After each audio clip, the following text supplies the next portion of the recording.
Electrostatics का एक numerical है।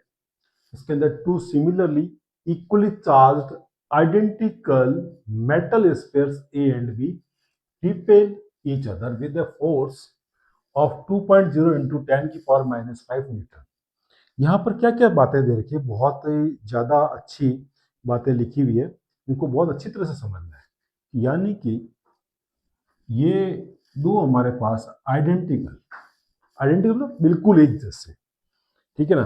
उसके बाद में क्या बोला हुआ है कि स्फेयर्स है और मेटेलिक है, यानी कि ये एक स्फेयर और ये एक दूसरा स्फेयर, दोनों आइडेंटिकल है, मतलब दोनों का जो शेप है वो एक जितना है, रेडियस दोनों की एक जैसी, इसकी और इसकी आइडेंटिकल है। कहाँ लिखा हुआ है? इक्वली चार्ज, और इक्वली चार्ज भी है, इन दोनों के ऊपर चार्ज वो है सेम है। सपोज इसके ऊपर चार्ज है Q और इसके ऊपर दूसरे के ऊपर भी Q चार्ज है, इक्वली चार्ज है तो सेम चार्ज होगा, या तो दोनों पॉजिटिव या दोनों नेगेटिव, रिपेल कर रहे हैं ना, रिपेल कर रहे हैं मतलब सेम चार्जेस।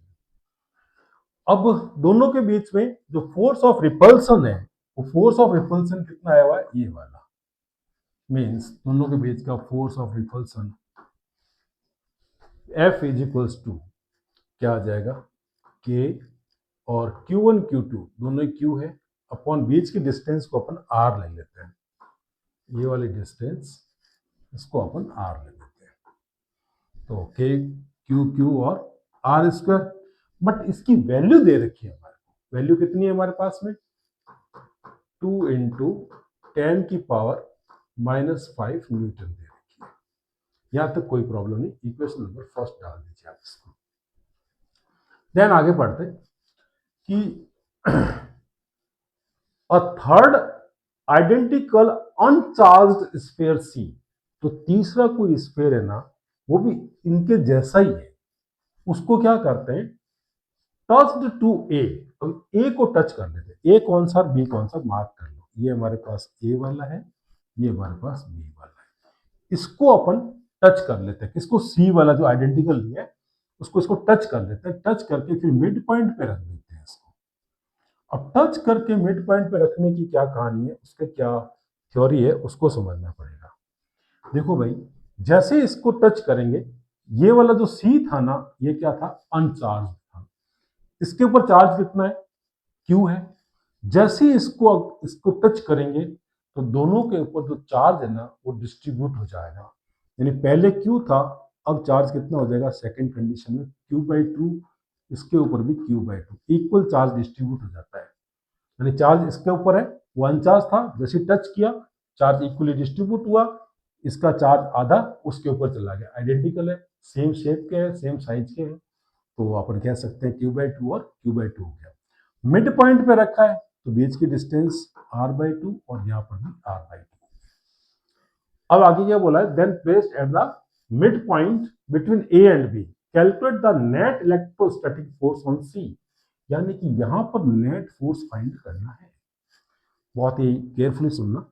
ए और सी के बीच में जो फोर्स है ना, इसकी कैलकुलेशन करते हैं। सपोज ये F1 के न्यूटन के अकॉर्डिंग के Q1 Q2 अपन R स्क्वायर होता है, यानी Q1 Q2 कौन हुआ? ये वाला चार्ज तो हो गया Q/2, और इसके ऊपर भी चार्ज कितना है? Q/2, और बीच की डिस्टेंस कितनी है? R/2। R/2 कैसे? क्योंकि सी पॉइंट है ना, ए और बी का क्या है? मिड पॉइंट क्वेश्चन में दे रखा है, तो पूरा अगर R है तो कितना हो गया? R/2 हो गया, ये R स्क्वायर।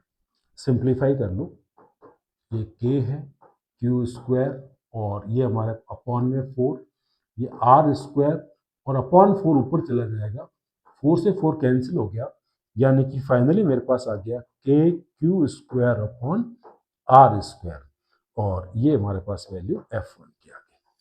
कोई प्रॉब्लम नहीं। थोड़ा इस तरफ चलते हैं। यहां पर सिचुएशन कैसी है? अच्छा, दोनों के बीच में एक बात ध्यान रखो, दोनों को फोर्स लगेगा कैसा? फोर्स ऑफ रिपल्सन, बिकॉज अगर ये पॉजिटिव है तो बिकॉज सेम चार्ज डिस्ट्रीब्यूट हुआ है तो ये भी क्या होगा? पॉजिटिव, और ये दोनों रिपल्सन में थे, ए और बी, तो जो चार्ज अगर पॉजिटिव इसके ऊपर है तो इसके ऊपर भी यहाँ पॉजिटिव है, तो सारे क्या पॉजिटिव चार्ज वाले हैं, फोर्स ऑफ रिपल्सन ही रहेगा। तो F1 कैसा होगा? फोर्स ऑफ रिपल्सन होगा, यानी ए और सी के बीच में रिपल्सिव लगेगा और इनके बीच में भी रिपल्सिव लगेगा। तो दोनों जो फोर्स लगेंगे इसके ऊपर, इसकी वजह से और इसकी वजह से दोनों की डायरेक्शन क्या हो जाएगी, अपोजिट हो जाएगी। सपोज सी और बी पॉइंट पर रखे हुए स्पेयर्स के बीच में फोर्स F2 लग रहा है, तो ऐसी कंडीशन में कूलॉम के अकॉर्डिंग के Q1 कौन है यहाँ पर, Q/2, और ये Q2 की जगह Q ले लीजिए, बीच की डिस्टेंस R/2 और ये स्क्वायर हो गया। सिंप्लीफाई करते हैं, के Q², ये हमारे पास अपॉन में 2, ये हमारे पास R² और ऊपर जाएगा तो क्या हो जाएगा 4।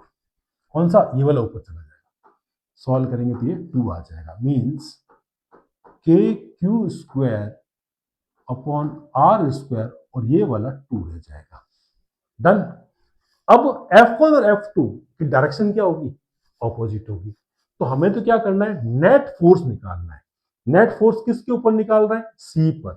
तो F नेट सी के ऊपर कितना रहेगा, एट सी पॉइंट पर जो स्फीयर लगा हुआ है इसके ऊपर नेट फोर्स कितना लगेगा। तो कोई दिक्कत नहीं, तो दोनों का डिफरेंस निकाल लेते हैं। ये कितना है, 2KQ² अपॉन R² माइनस वो वाला कितना है, KQ² upon R²। Got it. ये देखो सेम वैल्यू है दोनों, यहाँ 2 है, ये -1 है, यानी ये KQ² अपॉन R² 2 बार है, ये सिर्फ 1 बार है। इसमें से इसको माइनस करेंगे तो क्या बचेगा, KQ² अपॉन R²। और इक्वेशन फर्स्ट चेक करो, KQ² अपॉन R² की वैल्यू कितनी दे रखी है, ये वाली। मीन्स इसकी वैल्यू यहां से अगर मैं लिखूंगा तो 2 × 10⁻⁻5 न्यूटन इसका आंसर आ जाएगा। बहुत ही अच्छा क्वेश्चन है, बहुत ही आराम से ढंग से कीजिए। कोई भी न्यूमेरिकल में अगर परफॉर्म करना है ना, तो एक तो है ना, गिवन को अच्छी तरह समझ लो और फिर टू फाइंड, और उसके बाद में ऑब्जर्व करो कौन सा फॉर्मूला, कौन सा कॉन्सेप्ट अप्लाई हो सकता है। उसको रिसर्च करोगे ना दिमाग के अंदर, तो बिल्कुल परफेक्ट जवाब आएगा, और उसको फिर इंप्लीमेंट कर लो। कैलकुलेशन मिस्टेक मत करो, बिल्कुल राइट होगा। Like, share and subscribe.